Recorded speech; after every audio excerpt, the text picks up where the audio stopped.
Welcome to Shiny Side Out with Dave and Meki on WZZR, broadcasting from Australia for Revolution Radio on, you guessed it, www.revolution.radio, where it's more than just radio. So jump into the chat room if you can. This is show number 390. 090 and 300, as Meki would say. Once again, Meki is still away and travelling and unable to get a sufficiently strong enough internet connection to be able to perform the show. He's busy, and unfortunately he won't be with us today, but that's fine. I'm more than capable of speaking for 2 hours, as my closest friends would attest, and also my good listeners would agree. Thank you, Ro, too, for helping out. He's producing today, so well done. Now, where am I? It's on air, online, and on your smart device. So grab an app to listen anywhere. That's where you can be anywhere when you're listening, or listen at home on a Grace tabletop digital radio. Just want to know. I want to let the people know that we've been advertising that for at least 300 shows. Thanks, it's worth it. If you missed Solaris' show, she had a mad painter on, who I'm hoping is in the chat room. I can't see him there, but thank you very much, Solaris. Fantastic show. I love the conversational style that you guys had.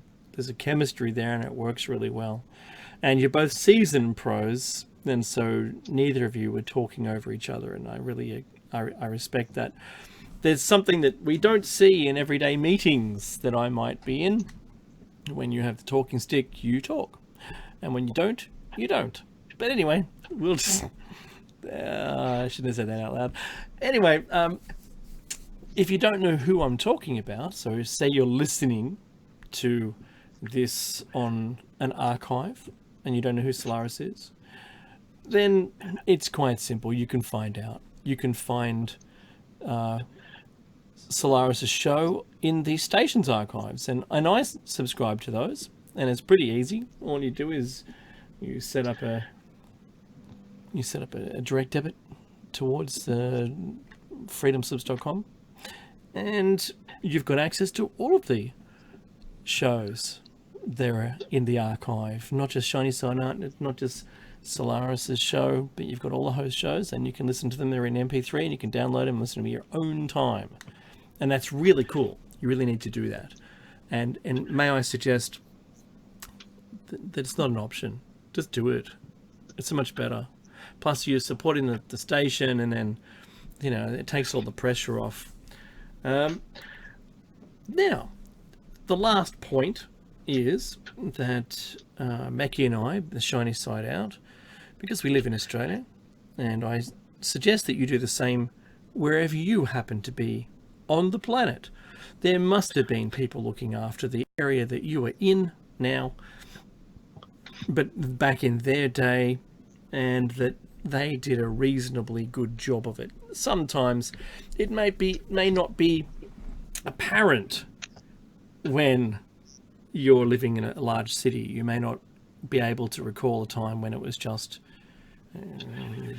nomadic existences, and people had a way of being able to stay in balance as best as possible with the native flora and fauna. But in Australia, we're much closer to it, being only 200 years old, give or take the period of time of the introduction of white man here, and because of this, because we're so close to the native inhabitants, the First Nation people, and the caretakers of the land, we acknowledge the traditional custodians of the land.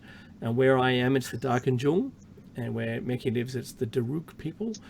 And we pay our respects to elders past, present, and future. And let us remember that beneath our houses, concrete, roads, and buildings, the lands which have had stories passed down for 240,000 generations.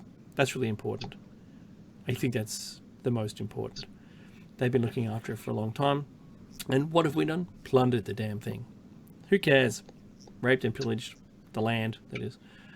And in a lot of cases, the people that have come to take over the land have slaughtered or massacred those people, or treated them like animals, herded them, and sold them as slaves, or separated the children. We know all of these things from our Australian past, and don't ignore it. Don't ignore the fact that it might have happened in your country as well.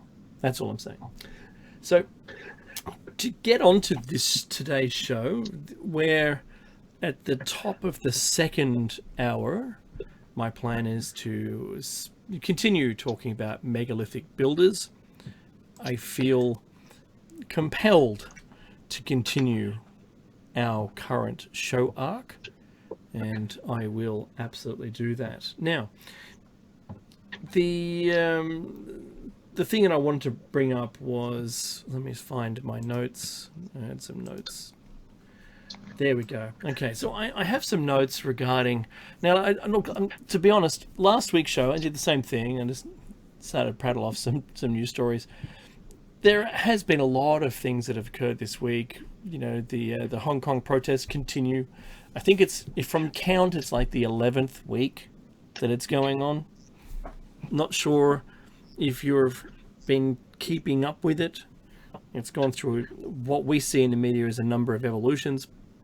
And I'm seeing they're now using tear gas, which I think they've been using all the time. I think they did a live shot. They fired a live round above the protesters rather than using non-lethal, rubber bullets or whatever it was before. And that's pretty terrible. It's only a matter of time before the mainland military are exercised within Hong Kong. And I don't want that to happen. Maybe this is like a test case. Maybe martial law is the thing. I'm not quite sure. I saw some in the street, because each one of us are basically journalists. Every one of us. It's the person on the street journalism. And I was looking at some imagery there of their protest banners, and one of those was fake news. And so there's people there protesting against the government's own fake news, the news that they wish to claim is the propaganda from the government. They say, we don't want that. We don't want government-controlled media. We want real news stories and things. And look, that's as Western viewed as you can have. Of course, we don't even have that. You look at the Clinton News Network, pretty much the Clinton News Network, CNN. We look at Fox, and they're still portraying a message. And there's still a company line. There's still a line to toe. You can't step out. There's very, very narrow pathway that you can walk. And playing the game, being in there and having your auto cue in front of you, you're limited. You're really limited to it. And look, I feel for all of us, because that message is only getting broader. Their message, I know the two that I mentioned are on opposite sides of a coin. They both have their own, because it's plural, they have an agenda each and a message each.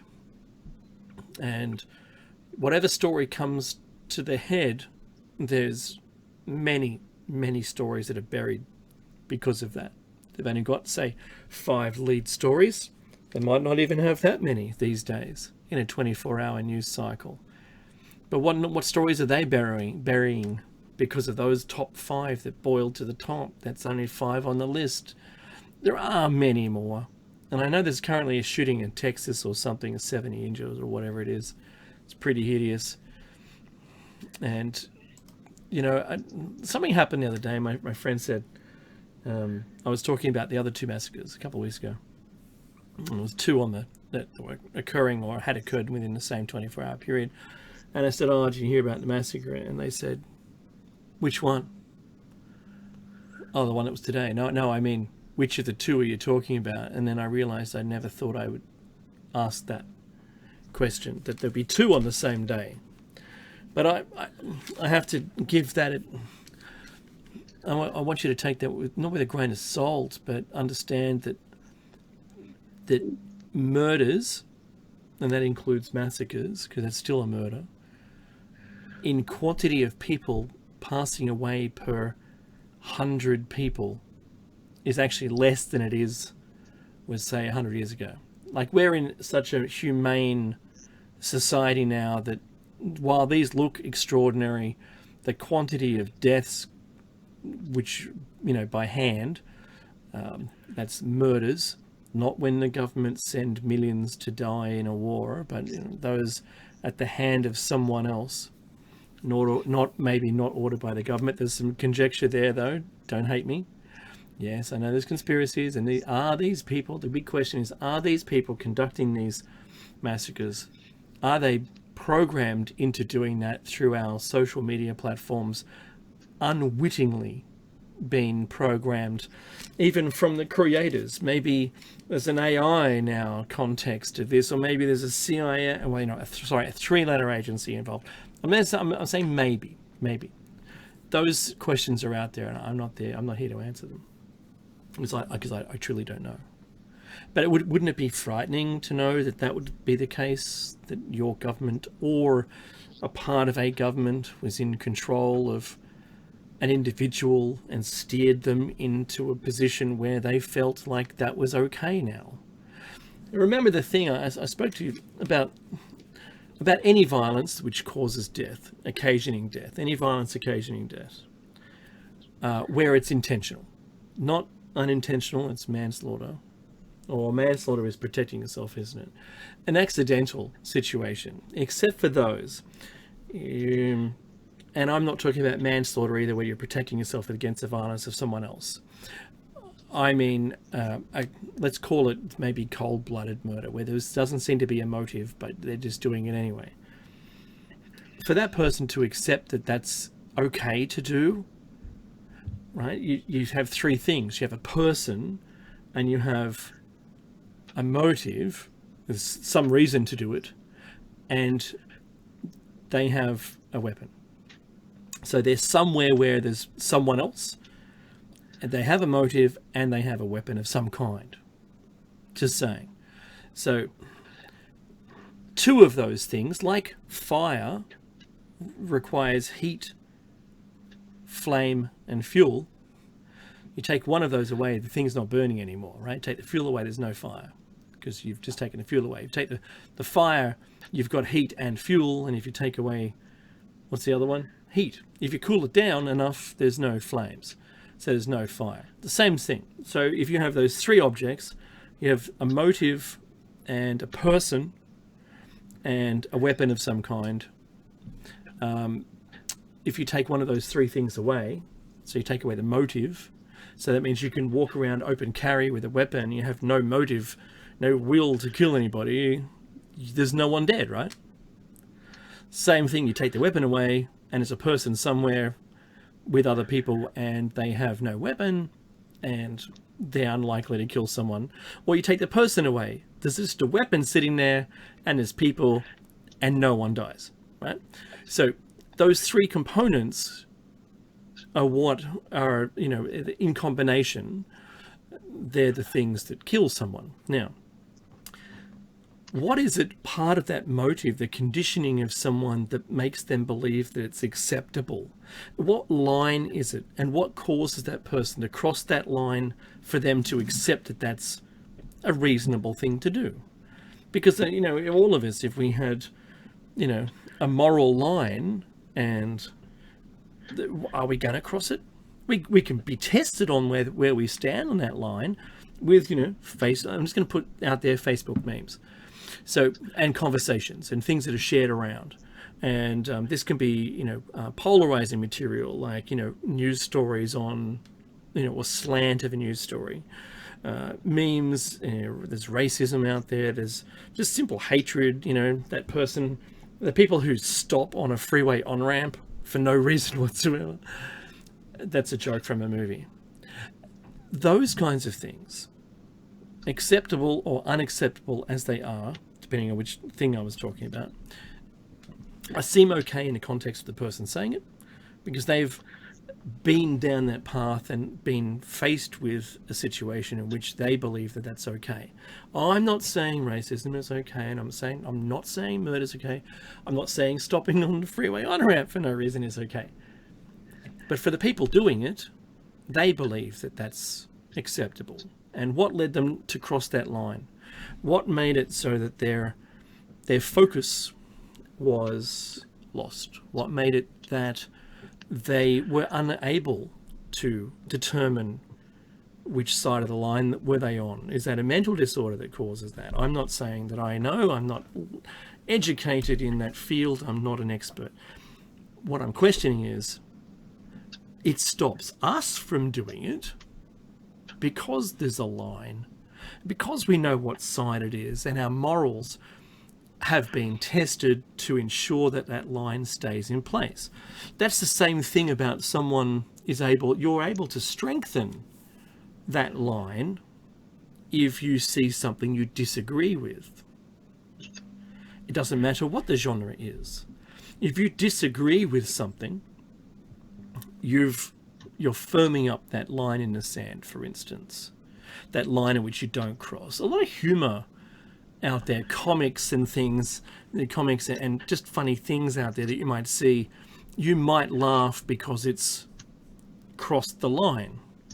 And what that actually does, it's not offensive, but because you laugh at it, then you consider that is where your line stands, right? Where you stand in respect to that line, for instance. And that puts you in a specific location on one side or the other. That's when you face risky material, or you're faced with a situation in which you have a choice. Yeah? It doesn't mean that the person that was doing it is guilty of stepping over the line. They might have already been way past that line to begin with. But my question is, what led them to that point where that became acceptable? Now, I know I've mentioned on the show before that social media engineering of an individual, if you're not aware of it, it's currently already happening to all of us. And there's something that came up this week that reminded me of this. And that was Facebook are now saying that what they're going to do is they're going to block from you the reposting of material that was on your page that someone swiped from you, acceptably swiped from you, like it's a funny meme or something, right? But you're no longer going to see it. When your friend posts it, because you've already seen it, they're not going to present that back to you. Okay, and if you think that isn't really important to you, think about how that might feel. It's one of those things where, well, if you're writing on bits of paper and they're leaving you, and you never see a result from that, it's like it isolates that person, the person creating the content. It isolates them. If you create something, you can see it's been shared so many times. If you've created it, if you're only forwarding it on, you don't see that material, right? And I think it's a special. It's one of those lines that I'm not sure that we should cross, right? But I already know what's happening. And just, can you imagine for 1 second that the important part of social media is the social part of it, right? It's social. We're supposed to be having this interchange. If it's one way, it's no longer social media, it's just programming. Now, recognizing right now that we are being programmed by Facebook, for instance, and they're able to, for instance, politically, if they show you stories that you feel inclined to be emotionally connected to, say, a meme, for instance, then they only have to repeat that theme later with different text, and you're still emotionally connected to it, because you became emotionally connected to it the first time you saw it, at the first glimpse. So in Australia we had this thing like children overboard, for instance. So asylum seekers on boats, because we're waterlocked, we're not connected in Australia by any other landmass.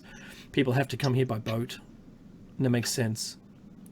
So those people coming here by boat, the boat was it was intercepted by one of our military vessels, and they started throwing the children overboard to save them. And the boat was hopelessly overcommitted. There were way too many people on board. And it was like an open fishing boat kind of thing, but a large one. You could probably get 100 people on it. There might have been 300 people on it, including, a third of them children.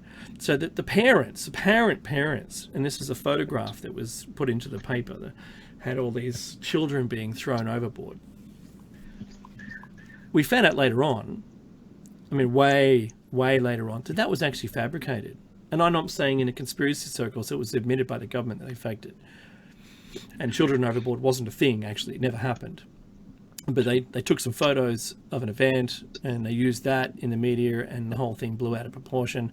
Suddenly everyone has an emotional connection to the plight of these people, and it became a success story for the government at the time, and they got to put in place a number of factors or processes to prevent people in boats from coming to Australia, because they were no longer going to be housed in Australian detention centres, and they created offshore detention centres and just locked them up for years. So whoever turned up, and the message was supposed to get back to those people who were making money off sending people in hired fishing boats and telling them that, that the patrons utilising the service, that they were going to be homed here.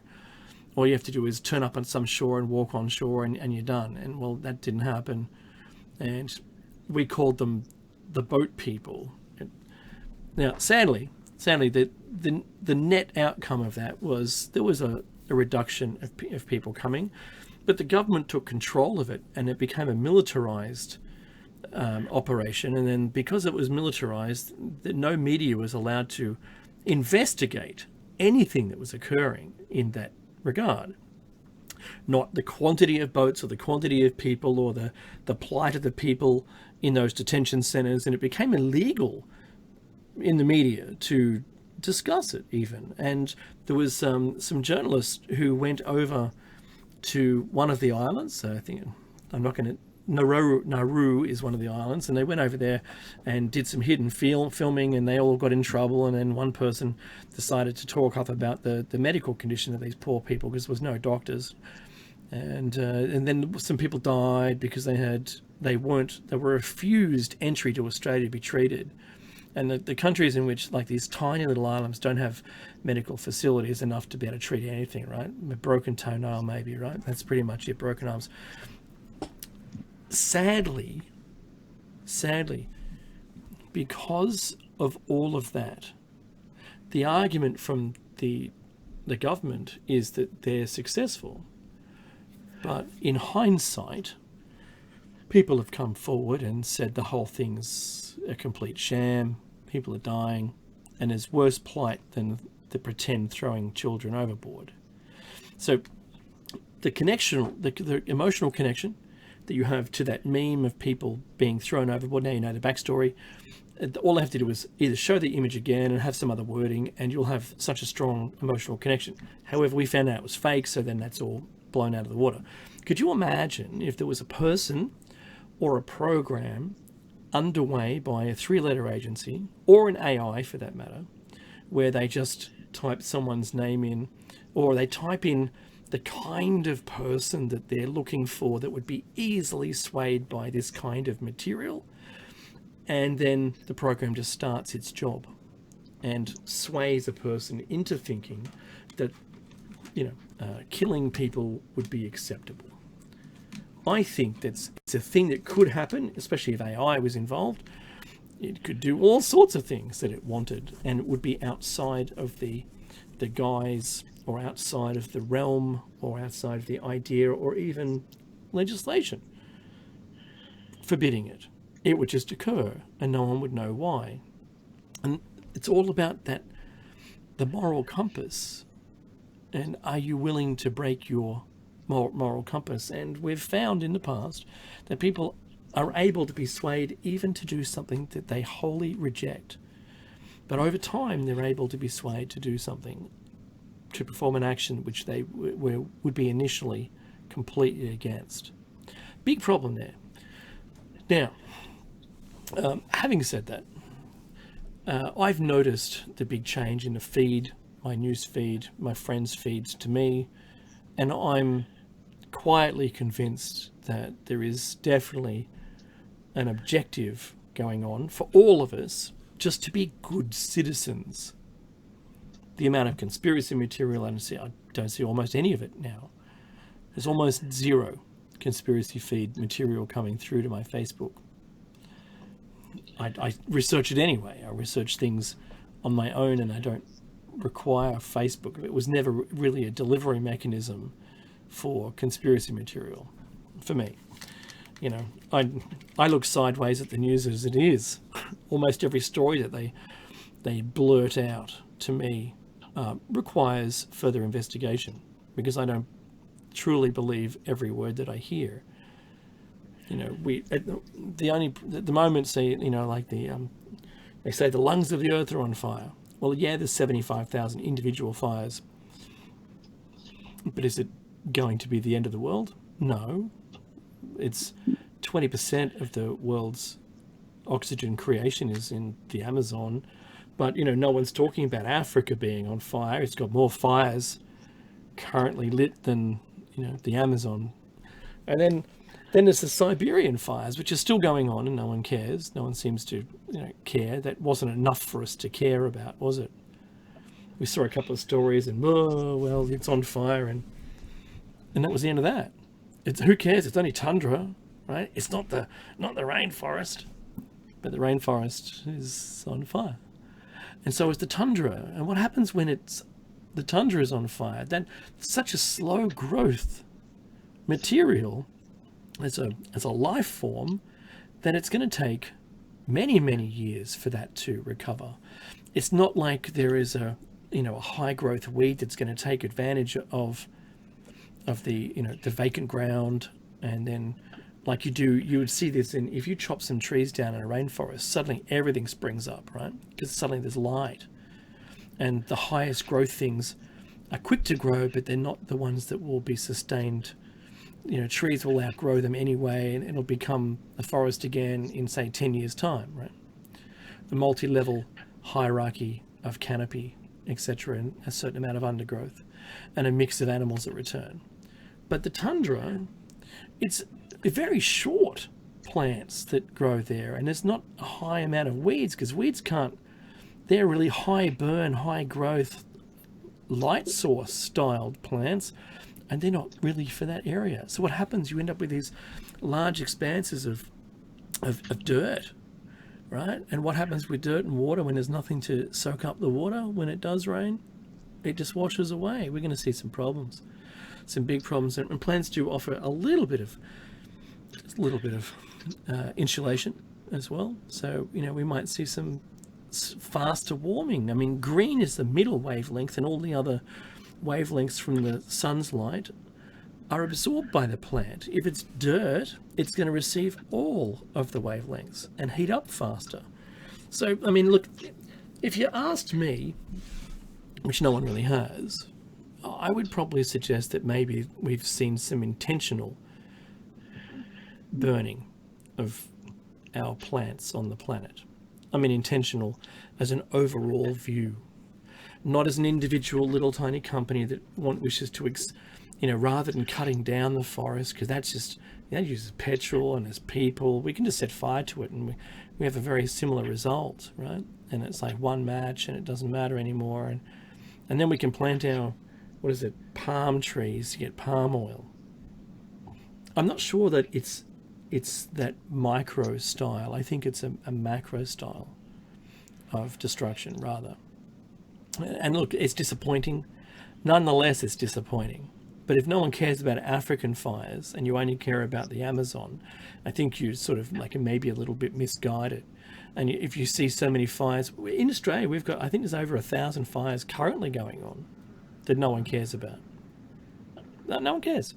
I mean, it's just a thing that happens. There's a couple of websites you can go to. There's like ones that you can see, national or global fires around the world, and you can zoom in and have a look at the extent of them. And just do that for yourself to really see and get a larger picture of what's going on. What I wanted to mention though was I've been looking into, and a friend of the show, we were talking this afternoon, but this goes back further now, but it's always interesting to talk to my friends about this. And I was interested in researching, and I'm only in the initial stages, and I want to get some. I know a professor of sociology, and I'd like to be able to run some of these timelines by him and see what he says, and his. Am I on target with them? But I want to show you anyway what kinds of things that I've got here. And I've been looking into the timeline of how quickly society would fall into anarchy, and also what would happen as a result. That to me it's something I'm looking into, thinking about this, right? And I wanted to approach it, say, cause agnostic. I don't care what the cause is of the situation, but the situation would be something like, either there's no electricity, it's just turned off and there's no more. There just isn't any more. It's not coming back, but so far you've suffered up to so many days of no electricity at all. Yeah.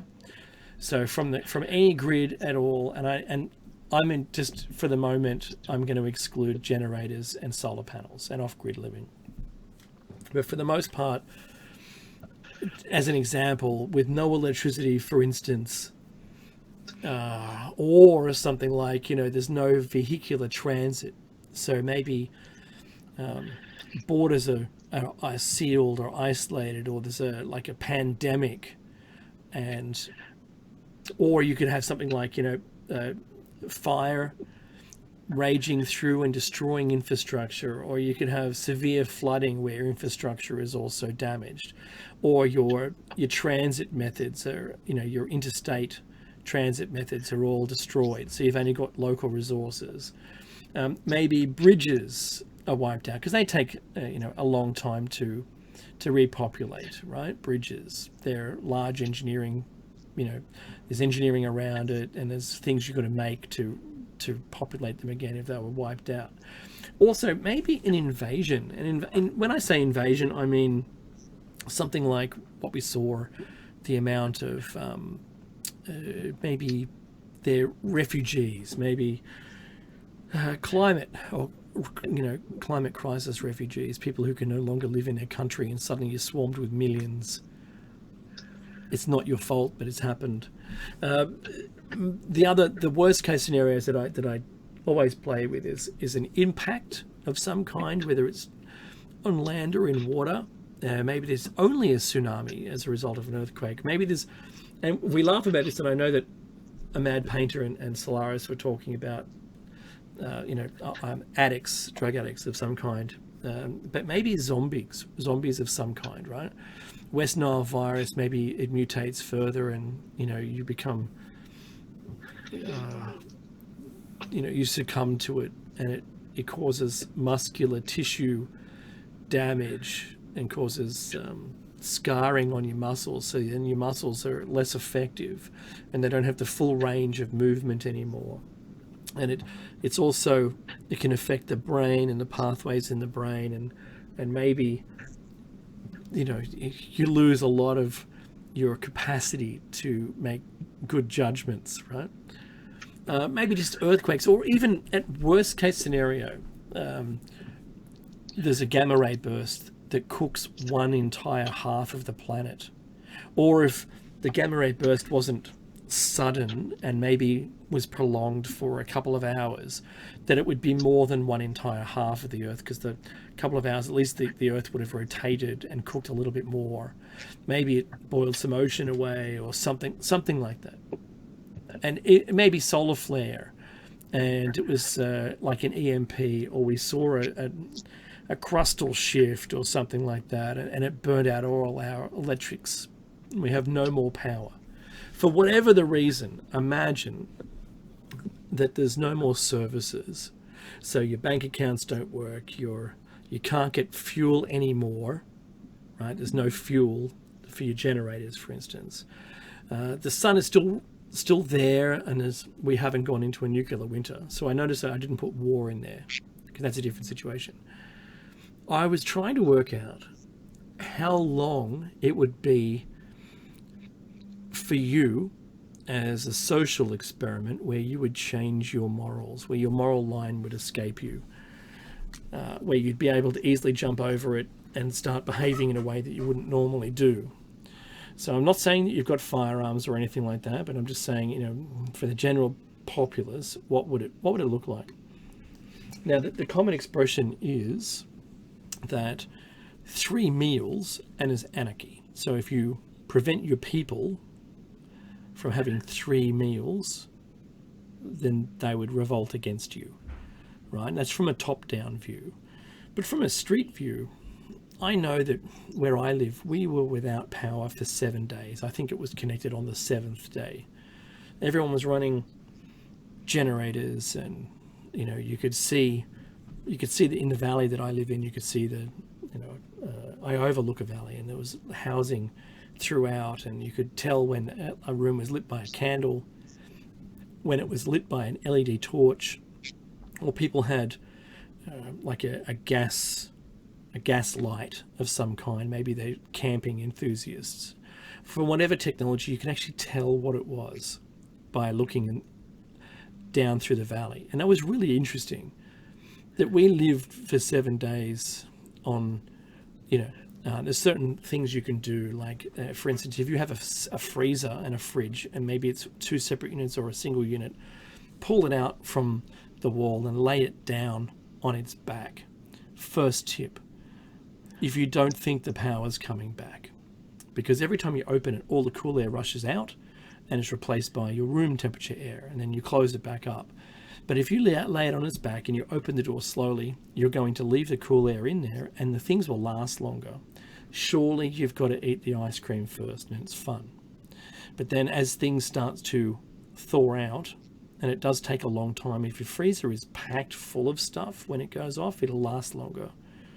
But the fridge items, they go off real quick, so you've got to be careful.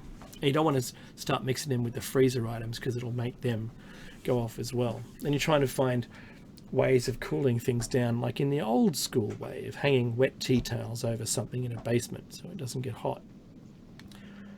But 3 meals. So once you've finished eating all the things you've got in your pantry and all the tin food and all maybe the flour and rice that you can sort of eat, and if you just let sit in water. I think it was the 3rd day that we lost our gas, our town gas. Our gas was gone. Then we had the barbecue. So we at least boiled stuff on the barbecue because it used bottled gas. And I started thinking about this. Okay, so if there was no electricity, well, there certainly wasn't where I was living. You couldn't buy any new fuel, and you tried not to use your motor vehicle because you didn't know if you could get any more fuel. Now, for us, luckily, it was only the local area that was affected. And a couple of kilometres, a couple of miles away, you could get fuel, and you could buy ice from the service station, the petrol station, or the gas station. And you could buy bottled water if you wanted to. We have a pump that we have water tanks and harvest rainwater, and we have an electric pump. Unfortunately, it's electric, and it also powers the toilets and the washing machine at home. Fortunately, that didn't work, so couldn't run the washing machine anyway. But to go to the toilet, you needed to fill up a bucket with water from the water tank, and we're using that to flush the toilet. And you would only flush it if it was like not number ones, if you know what I mean. That was pretty tough, and by the end of it, we got pretty used to not having any power. When you would fall asleep when it became nighttime. I had solar-powered lanterns. I'd charge them during the day and bring them inside at night and use them for just normal things. The problem was that this was a practice we had to get into. We had to remember to do it. I can't imagine if there was an external threat of, say, what would happen if it extended any further. Like, If there was 7 days of no town water, that could be a problem. Then we start to see things like, you know, we'd need medical assistance because we'd have a lot more tummy bugs and things like that. Trying people sourcing water from non-clean water sources. We'd see the backing up of the toilets because the infrastructure would no longer able to process the sewerage, for instance, just for instance. So I wondered how soon my priorities would change and what it would take, and I don't know yet. I'm challenged with these things, and I think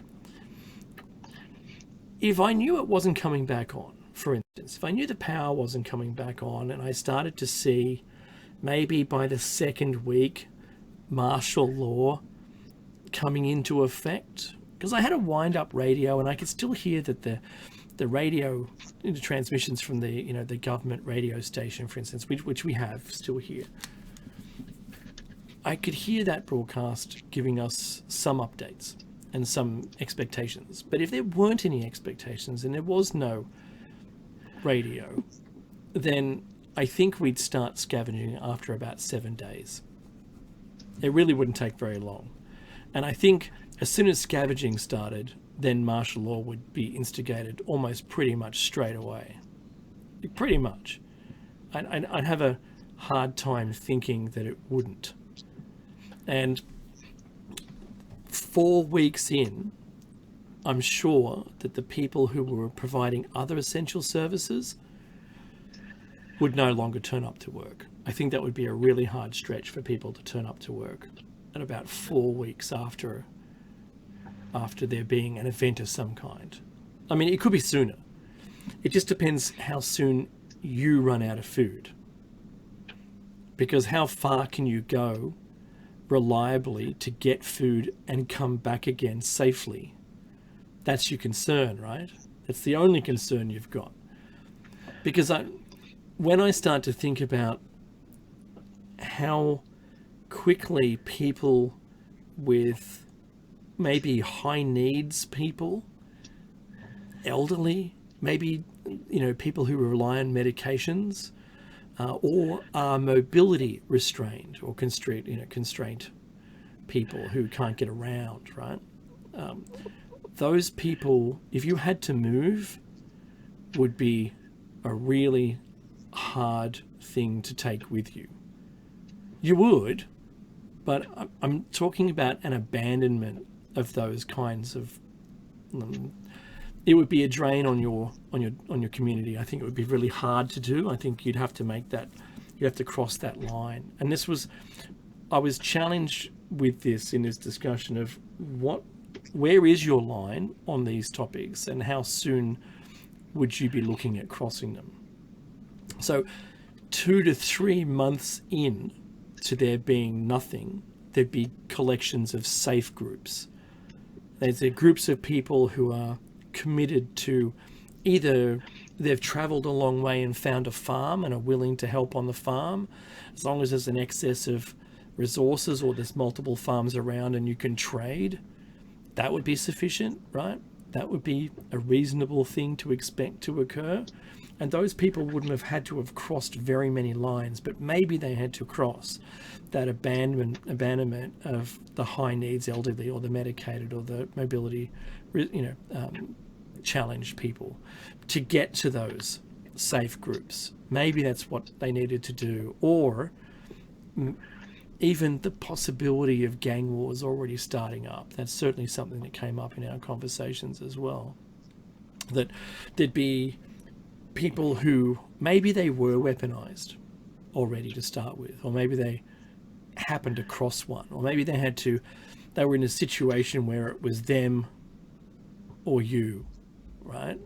And you both had a weapon of some kind, or maybe you didn't. Maybe you just lucked into something where there were the initial stages of gangs being created or fighting amongst each other for the scavenging.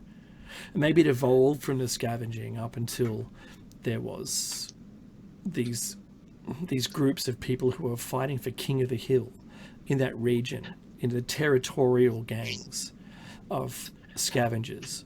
because I can't imagine those scavengers allowing another group of scavengers to come into their area. Because you could scavenge for some time, right? There's people's pantries and stuff. You could go door to door, and I think that would be awful. But just, you know, maybe someone abandoned their house and left it alone the moment it started to go somewhere else of safety. But that house is then available for scavenging. Yeah, it makes sense. And this is the kind of thing. So I reckon it would take 6 months, and there'd be so many people that didn't make it in 6 months, and it'd be terrible disease, and there'd be outbreaks, and there's places you wouldn't want to go. But I reckon there'd be limited survival of pockets of people who were missed by the gangs. So they were able to escape possibly the scavenging areas, laid low, maybe found a safe haven of some kind. Maybe they hid out. Maybe they had a survival bunker. Maybe the people in preppers have the right idea. Stay hidden. Because those scavengers are going to move on when there's nothing left. Because they're not going to say, oh, we're finished scavenging. Let's start farming now, right? Because I don't see that happening. I think that's sort of a bit silly to assume that they're going to do that.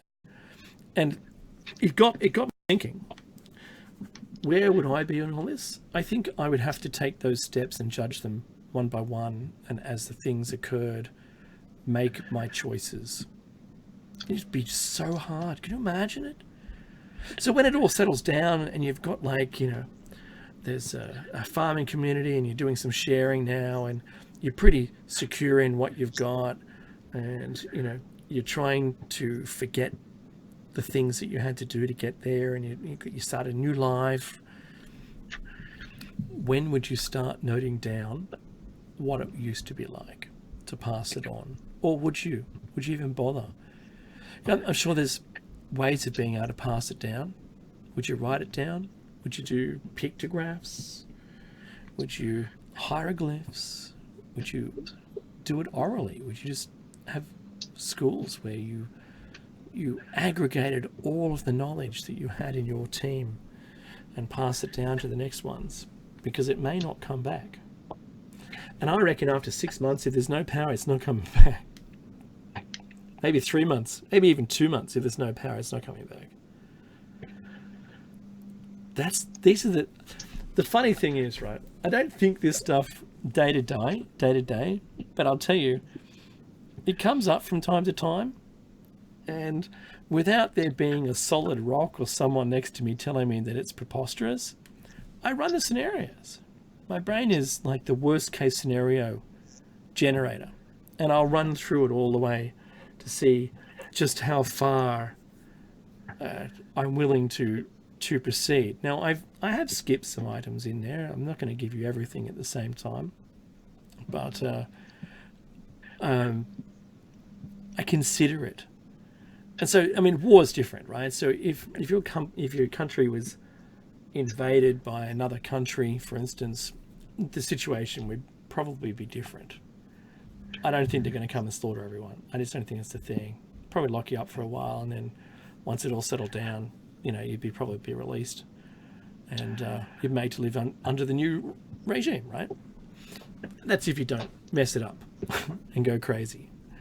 The thing is, if it was any of the other things, it's going to end up being if you're not hearing military helicopters and food drops, that's the end of that. It's not going to happen then. So reflect upon what I've mentioned, because I've got 2 minutes before the top of the hour. Reflect upon those things. Try and line them up with the way you think, and how soon you might have to consider or make your choices about how you would proceed at each one of these steps. Do that, because I think it's really interesting, and the preppers don't go to that extent. When I watch the show, they go, oh yeah, we got food for 2 years and we can lay low. What happens the first time you go to cook something? The first time you make a fire and the scavengers, they're going to come for you. That's just the way that it's going to be. The first light you've got on at night time, you're a target. Would you want to be a target? Probably not. I'd say lay low. That's my tip. That was my rimmer from Red Dwarf. I'll give you the tip. So, Remember, this is listener-funded radio. You're listening to Shiny Side Out with Dave. No Meccy here today. It's all purely my thoughts. And I'm not an expert in these fields. And there's the music. What I'll suggest is take the time to donate for the station. Maybe sign up to the archives. That'll do it for you. And I'll see you in a couple of minutes' time. Enjoy. When we come back, we're talking about megalithic builders. Represent the opinions of Revolution Radio and freedomslips.com, its staff, or affiliates. You're listening to Revolution Radio, freedomslips.com, 100% listener-supported radio, and now we return you to your host.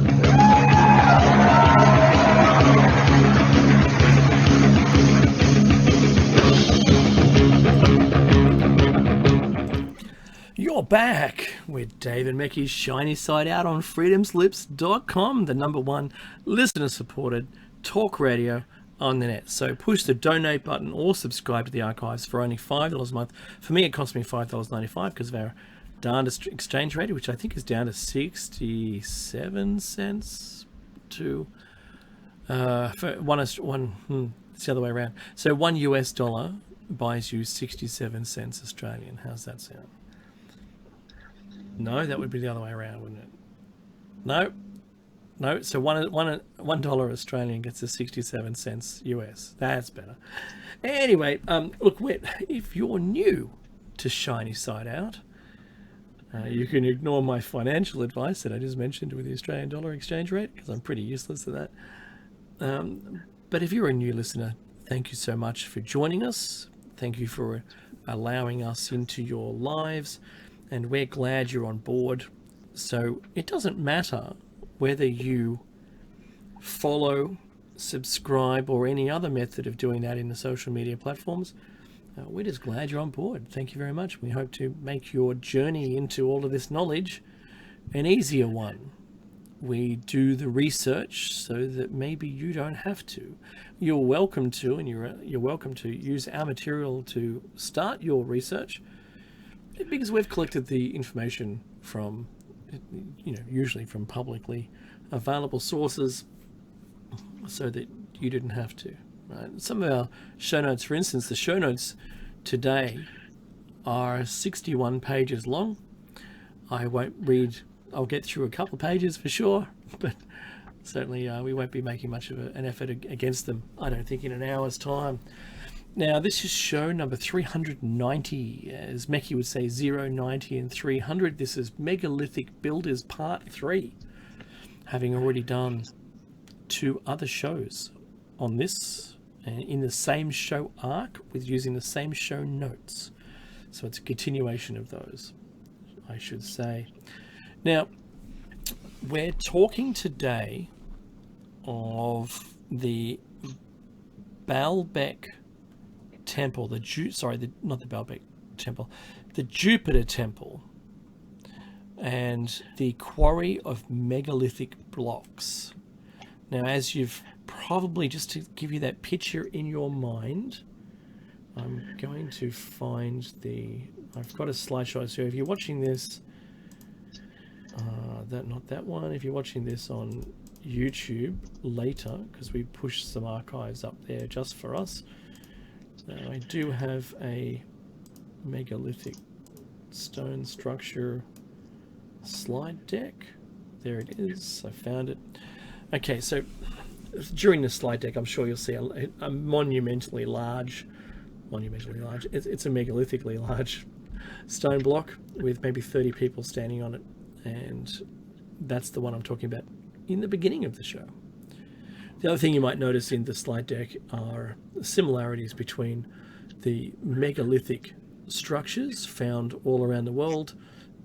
Pay particular note to the unique style of stone building, which has no mortar, massive stones, and the stones seem to be customized for every location in the wall independently, and no 2 stones are alike. You might see large gouges or drilled holes through them, and these are all extraordinarily important as an overall picture of the kinds of things that we're talking about. All right, so going to get back to the quarry of megalithic blocks. The gigantic blocks used in the foundations of the Temple of Jupiter are known to have come from a nearby quarry located about 800 meters or 2,600 feet from the temple. It's really not that far. 800 meters, less than a kilometer. The limestone quarry houses two massive building blocks that never made it to the temple. One weighing about 1,240 tons, and the other known as the Hajar al-Hibla, or the stone of the pregnant woman, weighs about 1,000 tons. Archaeologists believe that Hajar al-Hibla monolith was left in the quarry because the stone's quality of block's edge proved to be poor and the monolith could easily be damaged during transport.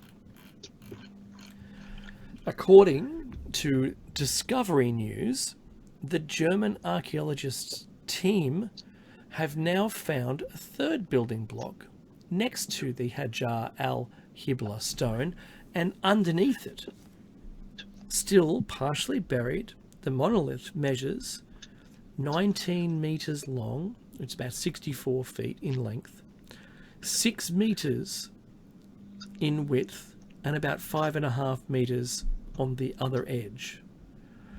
So call it in height, maybe. Its weight has been estimated at 1,650 tons, making it the largest known stone block from antiquity.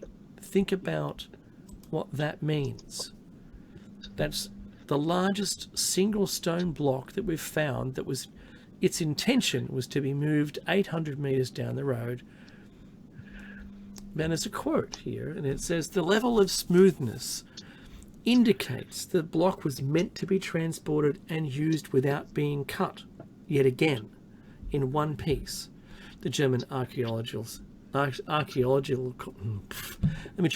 German Archaeological Institute said in a statement, "Further excavations will attempt to establish whether the newly discovered block suffered from the same problem of the Hajar al-Hibla stone, resulting in its abandonment in the quarry." Now that story came from April Holloway, and I've actually got a link, and I'm going to put that into the chat room because that's what this thing is all about. New kind of radio where we publish everything that all of our research notes are published. This is a good question, who were the ancient megalithic builders? And there's a Webster Dictionary defines megalith, a very large, unusually rough stone used in prehistoric cultures as a monument or building block. This will be a reinterpretation of known historical, archaeological, as well as genetic facts. This is the first time in human history that we know, this is the author talking, we now have the science and technology to begin fully to explore the area through the use of sciences such as genetic DNA mapping, archaeology, and geology, and many others. However, sometimes those sciences come into conflict with each other and their findings, such as the argument of the age of the Sphinx between some geologists and Egyptology, etc., just as an example. Our true history is infinitely more complex and interestingly, and more interesting than many would like to give it credit for. There are literally millions and millions who were born, lived and died before recorded history. This journey will be very intriguing to some, while others consider it nothing more than one man's imaginative versions of events. And usually the people with tenure who consider it like that. A period in time where there were people living along and migrating through those now submerged ice age coastlines, as well, if as it is presently accepted that modern man had interbred with Neanderthal and Denisovians, wouldn't there have been a crossover period producing a half-breed, hybrid species, for instance? Well, yes, there would be. One which would have had possibly physical characteristics and mental attributes of both. Not to say that we would have been a super species, but something not quite us and not quite them. Also, depending on where they lived, they could have had varying physical characteristics and mental attributes of both to varying degrees. In other words, not all would have looked or acted the same.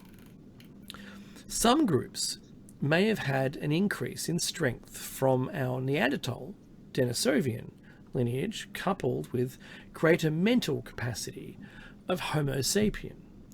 When could this have possibly happened? And what would have been their abilities? If a skeleton is found which appears to be more Neanderthal-ish, then it is classified as either being an early or late Neanderthal. However, if it is closer in appearance to modern humans, then it is classified as either being early or late Homo sapien. No further explanation is generally given. Before some jump in and ruin my bowl of Cheerios, they'll first have to admit that the majority of the time no DNA is taken, or even available for that matter, to prove the skeleton is actually close to one group or the other, genetically speaking. The fact that a large percentage of modern man, all those non-sub-Saharan African and Australian Aboriginal descent, carry within their genetic makeup either Neanderthal or Denisovian DNA. Now, these two lines left Africa hundreds of thousands of years ago to Homo sapiens' journey, prior to the journey. Now, let's look at some major differences between Neanderthals and modern Homo sapiens skulls. Now, there's a picture here, and I'm going to see, for instance, if I can just simply save this one. I don't know where it came from, to be honest, but I'm going to see if I put it in a slide deck. Alright, so slide deck, and I should be able to find the other one, which was megalithic structures. So let's put it in there as maybe TT, well, that'll do. And I'll see if I can update the slideshow so that we get to see it. Bear with me. I don't understand what's going on there.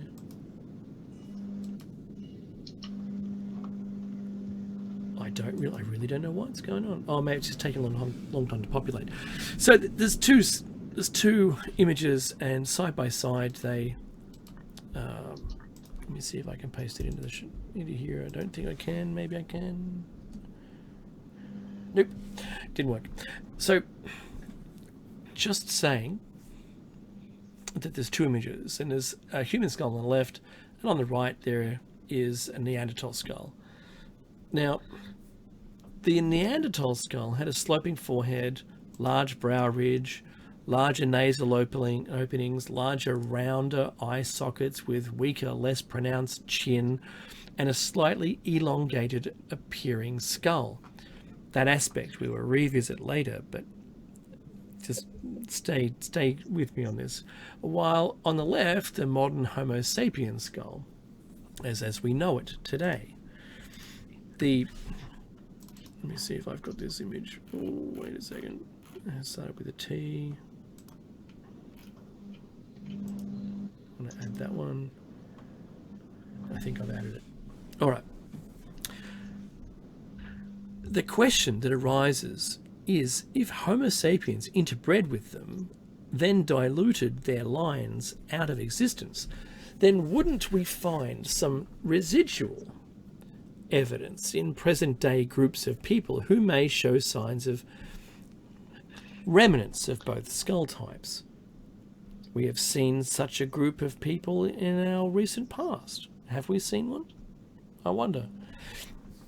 When many think of modern man's history, we look back at all our great accomplishments We feel supreme and feel that we have conquered the planet, which for all practical purposes we have, causing a lot of damage along the way, but that's the topic of another thread. And my casual conversation before in the first hour, there have been two things we have carried along with us along the way: religion and science. In religion, attempting to a greater spiritual connection with our individuality, perceived creator, ourselves and the world around us, and in science, attempting a greater understanding of who we are, where we came from, and how the world is around us and how it works. So, for instance, there's two fantastic sites that both Meki and I love to talk about, and one is Göbekli Tepe, and the other one is the Bernardsrud Temple in Malta. Now, you may not have heard us talk about that, but Meki and I talk about it a lot together. On the island of Malta, we have many rather interesting structures. Here again, we find a paradox. Some of the sites on Malta show several types of construction. For example, on the one hand, we find very large, round cut megalithic stones, similar to the ones we find all over Europe, next to what appear to be well thought out cut blocks and slabs of stone, similar to dolmens found elsewhere. Right. Anybody else maybe looking at it would notice that it and the surrounding stones are very reminiscent of Göbekli Tepe. So they've got the round circles and they've got the upright with the flat top, like the T shapes. Elsewhere again, we find smooth cut and placed giant stone slabs, very similar to those dolmens found all over the world in Europe. Is this together the concept of mixing the two together? I wonder. How strong would maybe, when we're looking at differences between the two species, Neanderthal and Homo sapiens, how strong would the Neanderthal be compared to a human? And if you first consider the difference in strength in our less than 1 point something percent between us and chimpanzees, for instance, their strength is phenomenally greater than ours for the same muscle length and size and volume.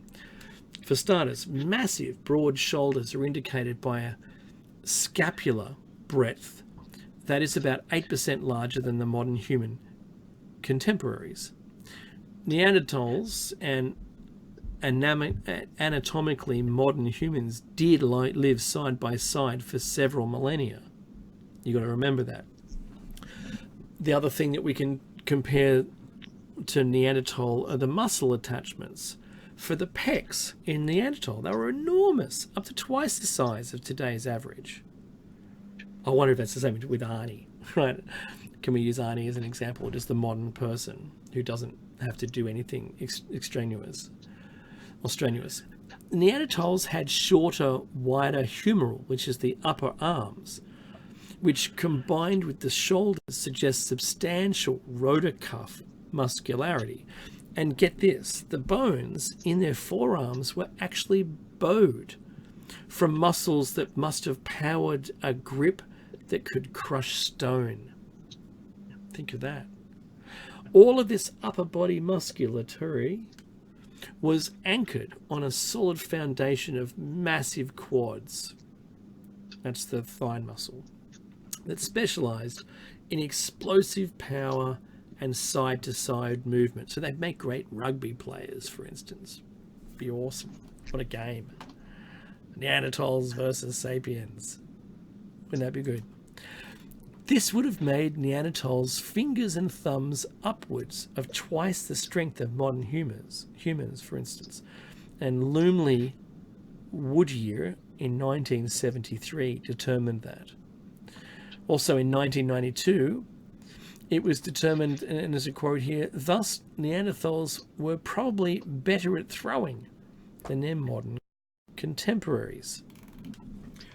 Would a possible crossbreed between as a hybrid period result in a people who are strong enough to drag huge multi-ton megalithic blocks of stone and have the mental capacity to engineer some of the more elaborate sites? Good question, I wonder.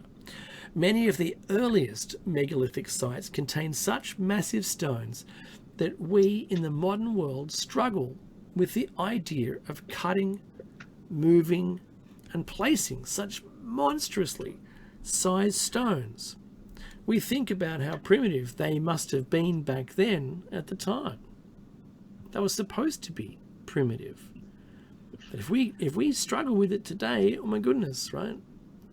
Now, Baalbek. And I was right. So that it is where the Jupiter temple is, to be honest. There are those that believe that modern academia claims that they were cut, those large stones were cut and moved to create a giant foundation for the Temple of Jupiter by Roman Emperor Augustus in 27 BC or thereabouts. That's what they believe. That's just crazy, right? I remember there was a 300-ton stone that the Romans were dragging around and took them years, and then they ended up cutting it because it was too big to move around. We believe, as do many others, that the Romans reclaimed and constructed on top of a much older prehistoric platform built by some of those megalithic builders of old. Many sites around the world have been reclaimed and recycled, so to speak, by the newer generations, or the cultures and or other civilizations. Look all over Mexico, for instance. We find land and temples often reclaimed, then built on top of the older and more ancient ruins. This process of reclamation occurred worldwide and not just in the New World.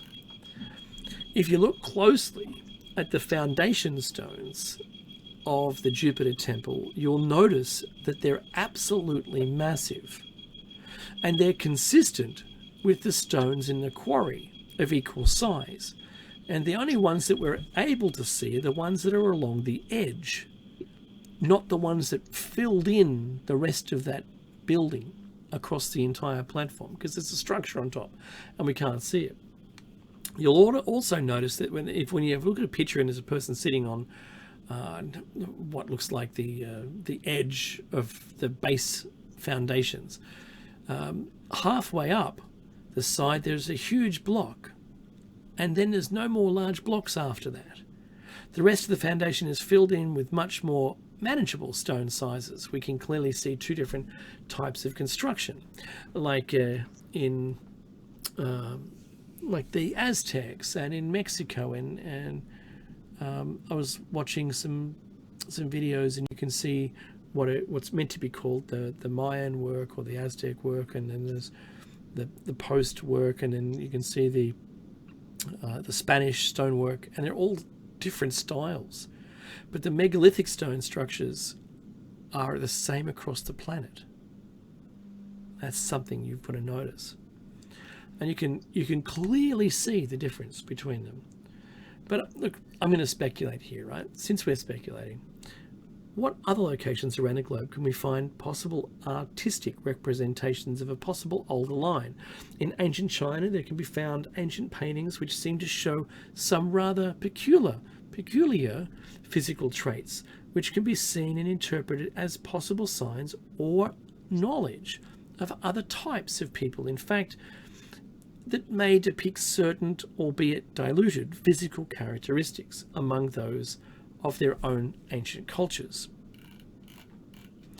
And there's a couple of photos which I can't put into the slide deck, but I can see that the people that they've depicted in the ancient Asia do not look at all Asian.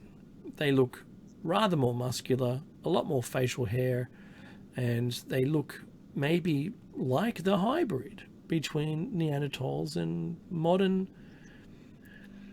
Homo sapiens at the time. But what do we find from ancient Egypt? The Egyptians loved, and more often than depicted, symmetry in their art, their figurines and statues. What if any possible examples can we find there? Could again simply be a combination of my overactive imagination and coincidence, I wonder? Because, say, the Egyptians' art depicts a bunch of different kinds of people. They've got white-skinned people, they've got, dark-skinned people in their illustrations. Did they encounter different kinds of people? I suspect they must have, if it's depicted in their art. There's also, if you want to go that far, at the time of the ancient depictions in the Asian, there's also Tartaria, which is where we've been taught the mongrel hordes lived, which is really interesting. The mongrel hordes were supposed to live on the other side of the Great Wall, China on one side, and the mongrels lived on the other side, and the walls were there to apparently stop the mongrels from invading. I have been advised that the stairs that lead up to the wall were actually on the mongrel side, which means that it's not the Great Wall of China, it's the Great Wall of Tartaria, to be honest, if that was the case. I wonder. And it makes me wonder. I think there's a song in that, ooh, and it makes me wonder. J-Bear will get that.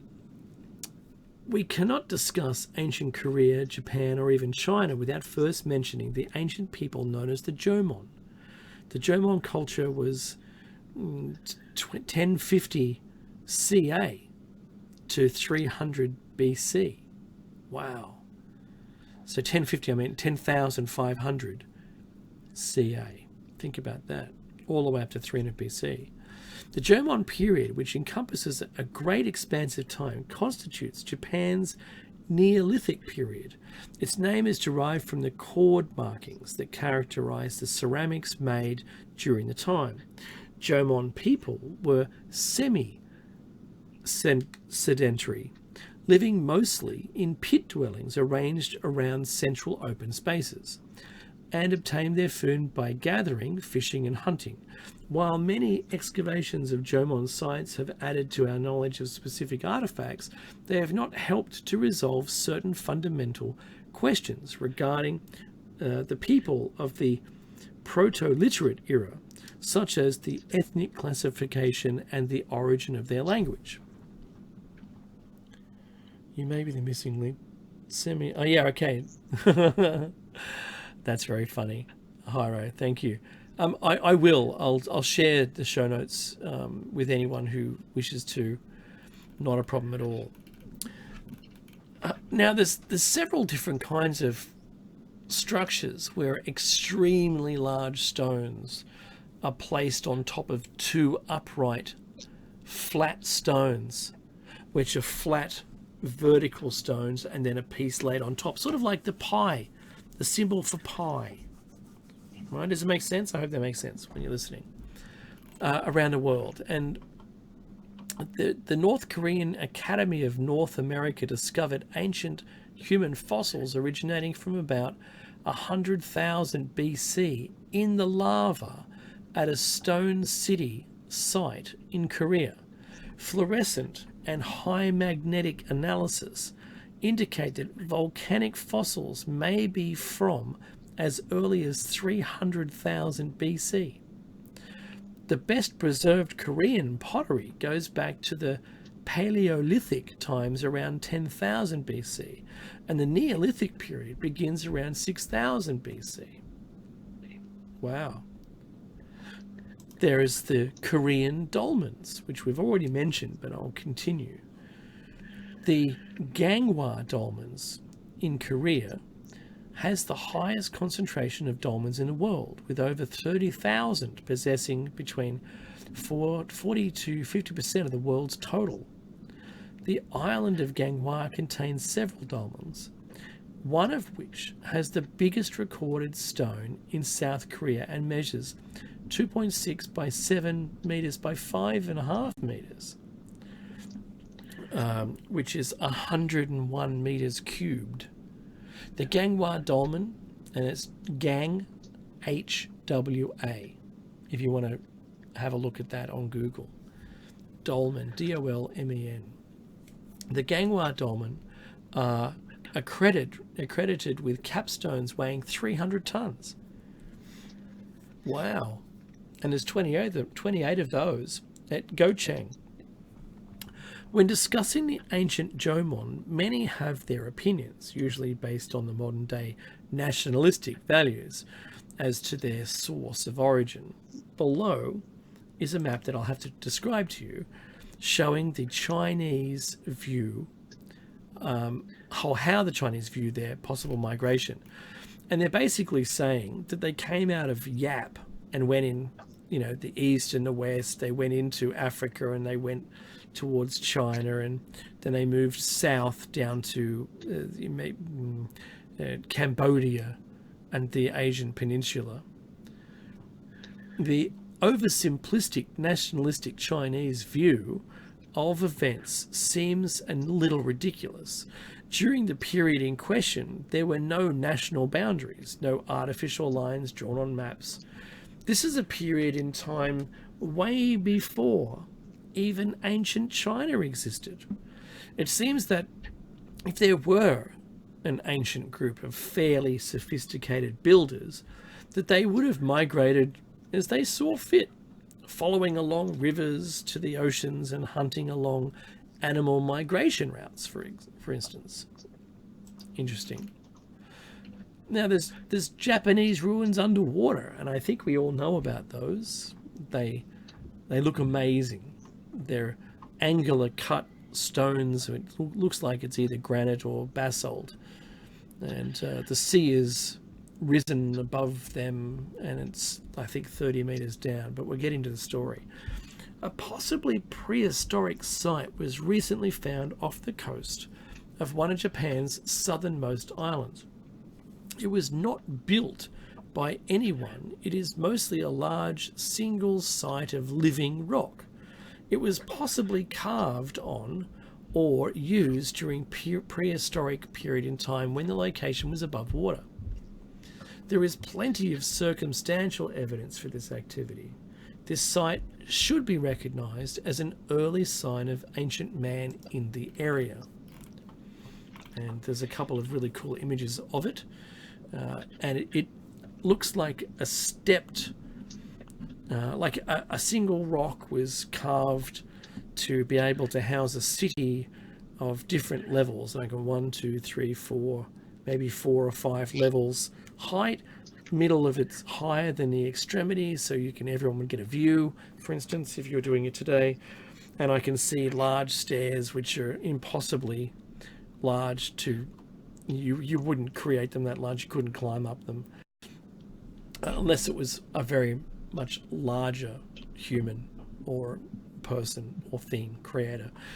We do not know who lived along those now submerged coastlines. There is a rather interesting group who were the original peoples of both Japan and the southernmost part of Korea, known presently as the Ainu, the A-I-N-U. So have a look at that. Goodness me, there's some photos. To be honest, email us and we'll send you the show notes. I think that's the best way. Find us on shinysideout.net or shinysideout, all one word, .com.au. I think they're the websites.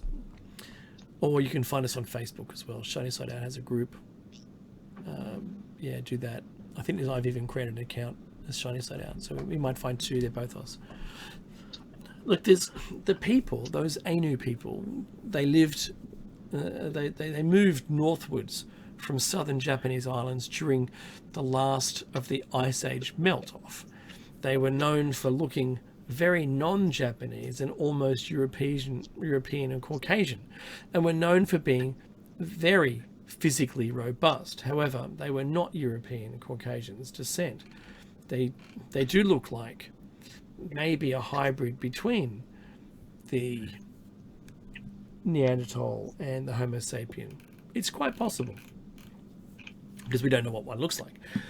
They may have been somehow connected to the Denisovians of Siberia, the modern-day remnant population in Japan, for instance, and a much lesser extent Korea, do have a larger than average genetic connection to modern-day Siberians. However, they are and were distinct.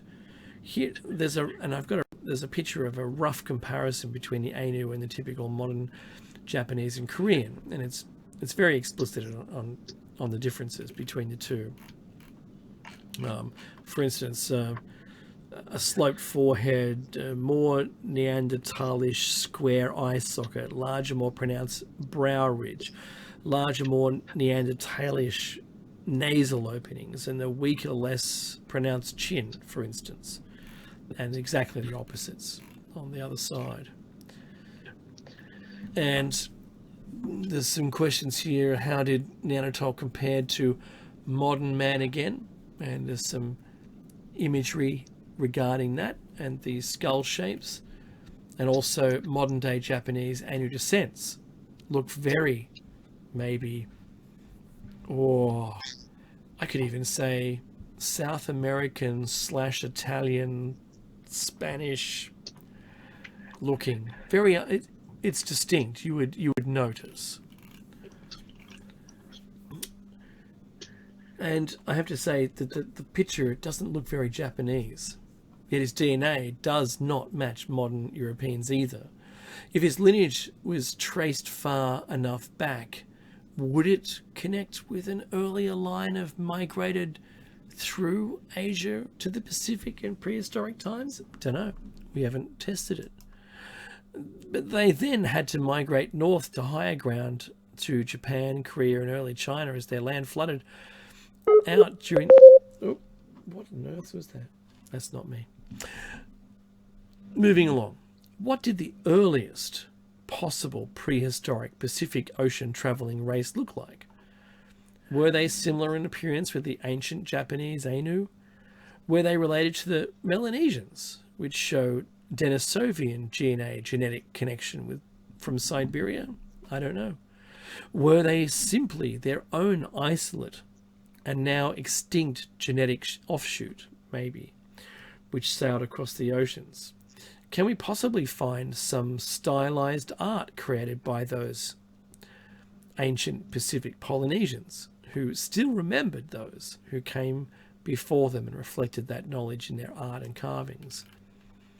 There's an image of one of the Easter Island carvings, for instance, with the high bridge, how brow ridge and the large nostrils, for instance, and very sloped forehead is an example in the image that I'm looking at, which tends to similarly match those artist impressions from the skulls that were found.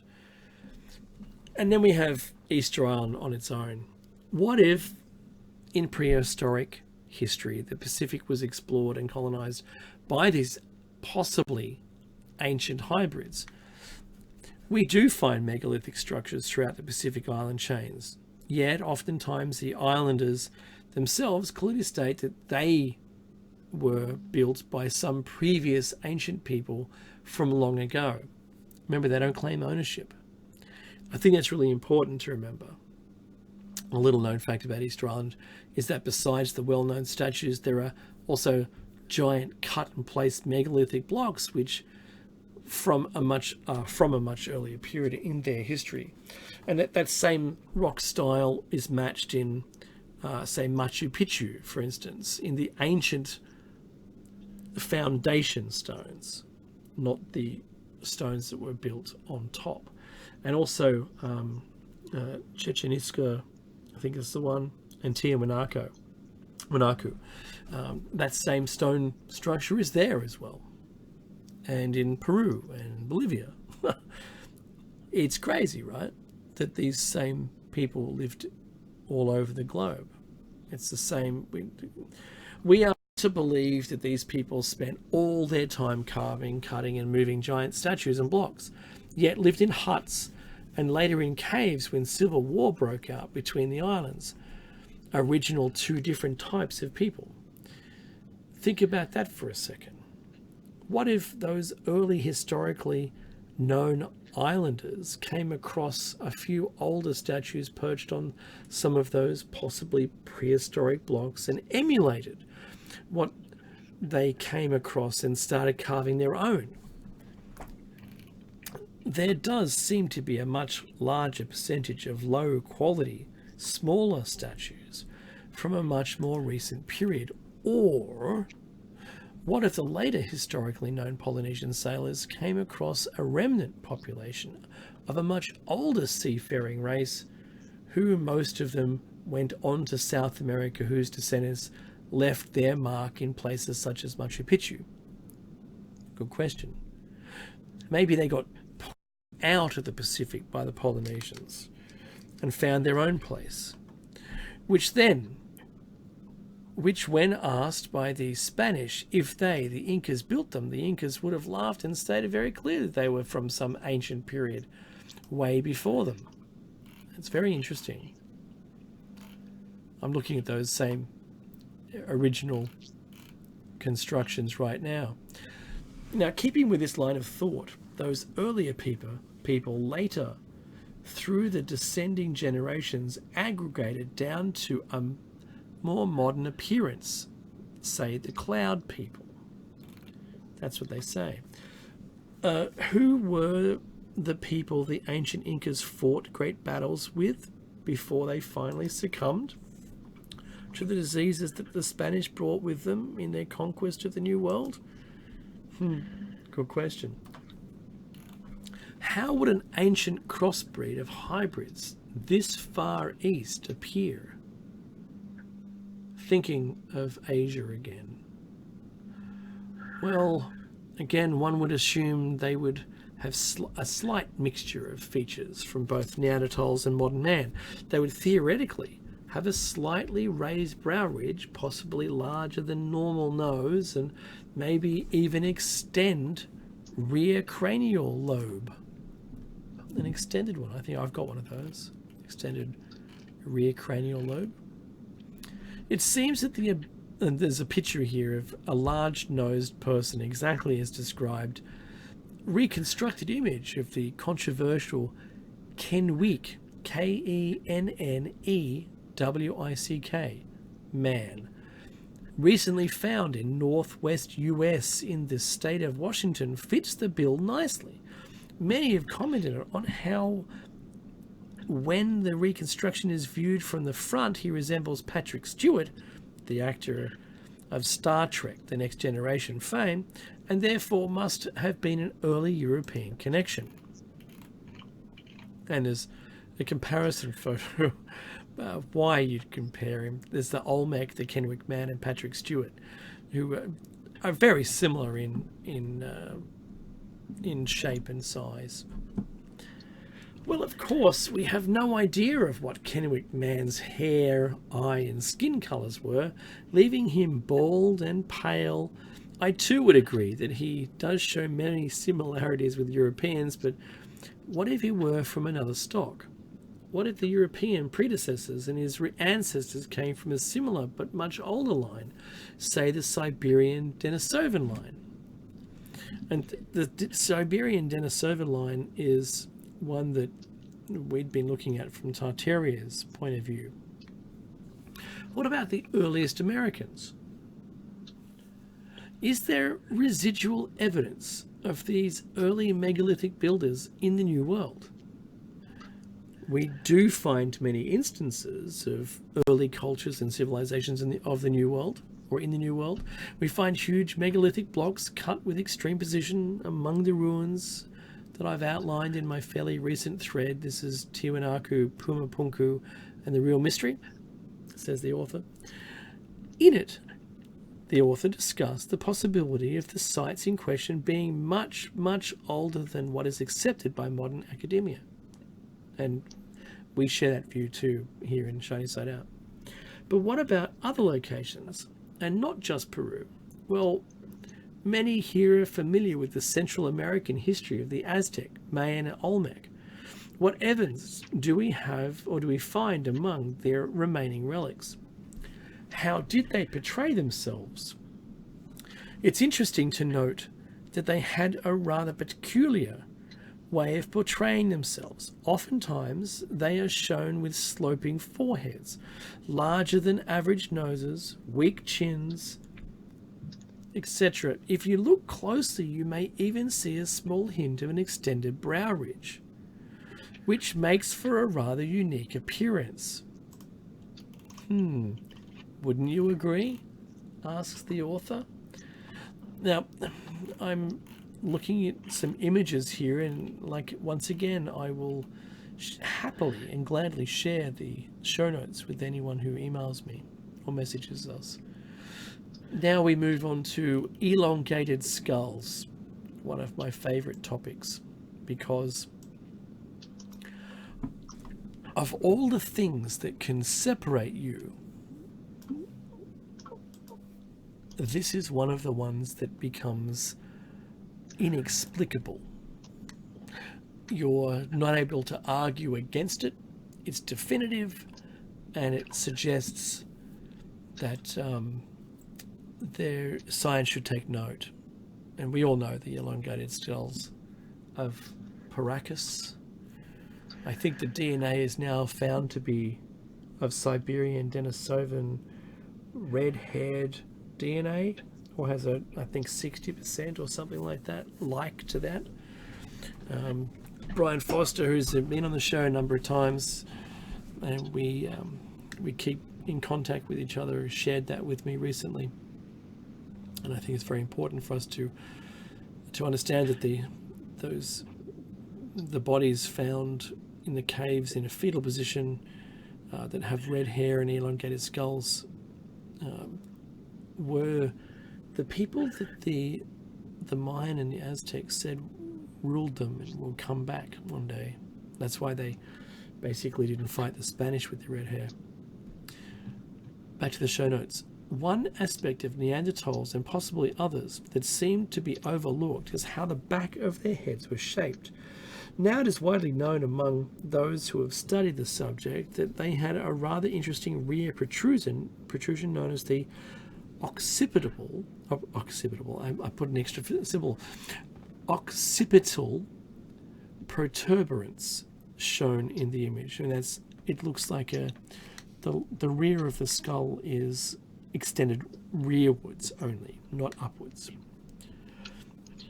Now, for argument's sake, let's say that in fact there were an ancient version of man who travelled the world in prehistoric times and settled throughout the globe, and his descendants or others who came later recognised the physical differences which they may have venerated and tried to duplicate through cranial manipulation of the shape of their skulls, resulting in the sloping forehead and rear bun.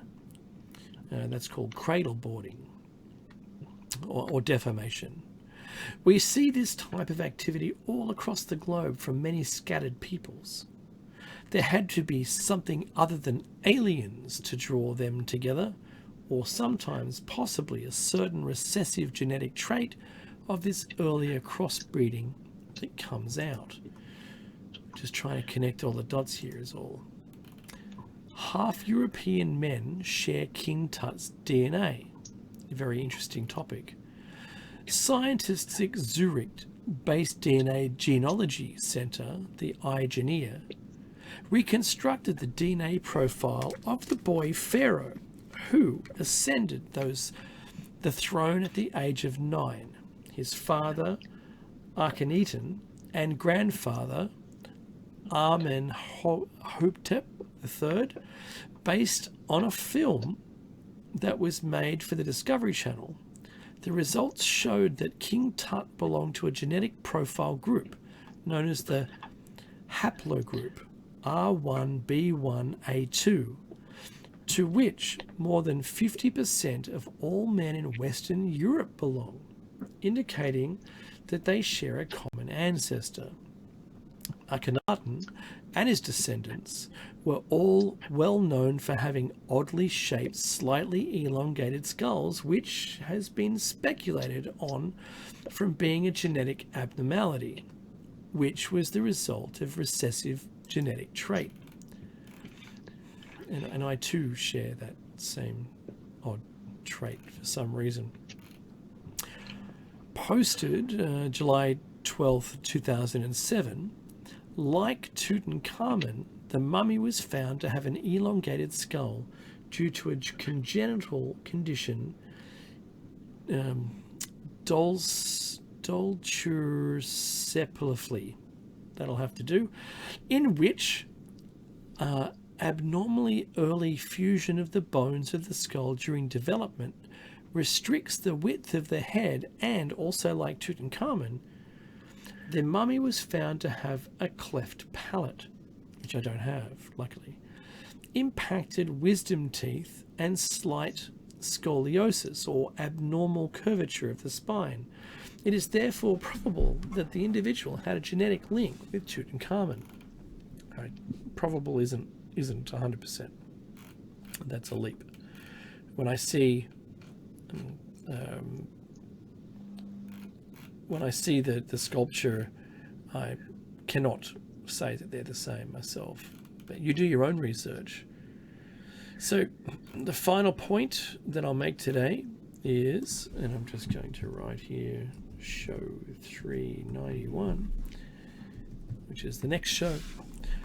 We'll be talking about final word on evolution and creationism, but right now it's the end of the megalithic builders who were the ancient megalithic builders. Depending on the true age of some sites, there were us, and for the still to be recognized much older sites, a much older yet to be recognized version of us. Notice how I've avoided the term primitive. I honestly don't believe that after the mixture of the two hominid lines occurred that they were primitive at all. Maybe some isolated pockets were, but not all of them. I believe the earliest and most ancient builders were slightly different versions of us, one which was the result of mass migration of earlier Homo sapiens out of Africa and the Neanderthals that were forced south from Europe because of the Ice Age glaciation of their former region. They mixed with and interbred with each other somewhere in what is now known as the Fertile Crescent, then moved out across the globe, all during the prehistoric period of our past. They explored the world long before recorded history. I feel that many of their accomplishments have been undeservedly given to our more recent modern ancestors. Many of the scientific or Darwinism crowd will probably ask, where's the proof? My response would be something along the lines, many of them still believe in the missing link, yet one hasn't been found. So the proof for this theory is possible scenario has not been found yet either. Keep digging. I haven't proposedly changed any timelines nor put people or events out of place that I'm aware of. As I've stated at the beginning, this was just a reinterpretation of scientifically known facts filled out with speculation and conjecture. Some will obviously disagree no matter what. The hater's got to hate, right? For those of you who took the time to read through all of this with an open mind, I just wanted to say thank you. For all the rest of you who are chomping at the bit to get either religious or strictly scientific views across in response as a rebuttal, consider all of the what I've said already. Now, before the top of the hour, I want to say thank you. This is Shiny Side Out. Meki is normally with me. Unfortunately, Meki hasn't been with me today. This is show number 390. Next week will be 391, Megalithic Builders Part 4. Hello to all of you in the chat room. Wow. Casual, Reggae Girl, me, SJ, and did I say Hyro? Hi, thanks, Hyro. And I wasn't ignoring you at the beginning of the top of the hour either. And stay tuned for Jer Bear and his roundtable coming up any second. I think we've got about maybe 2 minutes. If you'd like to get in contact with us, that's Meki and I. We have a website, shinysideout.net. We also have, I think, 2 Facebook groups. One's an actual group and the other one is an identity called Shiny Side Out. you're welcome to message us through both of those. It's all good. Doesn't matter to me. On our website, you've got email links, so you can email us, and we will receive those emails and reply back. You can also find us individually on Facebook too, by the way. Thanks, SJ. It's a lot of fun doing the research, but you don't always find what you want to find. And I'm going to say it again, like I do, I think, almost every week since I've discovered what it means. And you have to try to avoid confirmation bias in all your research. I've got a lot of friends of mine who are interested in finding out the truth about 5G, for instance. And I say you have to find the papers that talk about the wavelengths that they're going to use in 5G, and there's 3 of them. And to ensure that you understand what they do, what the outcomes are, and any research that you might find that suggests good and bad, and then weigh it up and talk about it all at the same time. We just had one of Australia's brightest minds tell us that it's going to be okay for about 2 years. Why? Why only 2 years? Isn't it really obscure? So there's really not a problem with it, but at least for 2 years, he says. Crazy. There's the music. Stay tuned and join in the roundtable with Jer Bear. We'll see you next week for show number 391. Take care, everyone, and stay safe.